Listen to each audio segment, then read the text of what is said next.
For over 80 years, industry leaders have turned to Molyslip lubricants to answer some of their toughest manufacturing applications. And it's no wonder. Molyslip began with innovation when entrepreneur Baron Rolf Beck created a lubricant compound that revolutionized industry in the 1930s. With that technology, Baron Beck founded Molyslip, and ever since, we've been at the forefront of lubricant innovation. We've always prided ourselves on being responsive to the needs of industry. During the 40s, 50s, and 60s, due to the proliferation of the motor vehicle, we developed some of the most widely distributed engine oil supplements. Those products are still in use today in cutting-edge manufacturing companies and Formula One racing.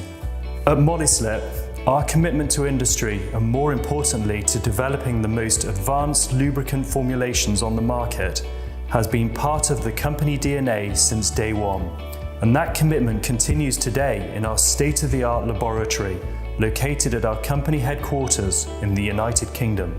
Our dedicated team of development chemists are working to create lubricants that are future-focused and ethically driven. We strive to offer non-toxic, eco-friendly options that are chlorine-free and metal-free within every product range. Trusted and used by industry leaders around the world, Molyslip's dedication to technology and innovation has paid off. In the last 20 years, our product range of specialist lubricants has grown to service oil and gas, marine, automotive, maintenance, metal processing, and transport industries. It is our priority for customers to run at peak efficiency, and for 80 years, Molyslip has delivered a world-class service and superior performance products.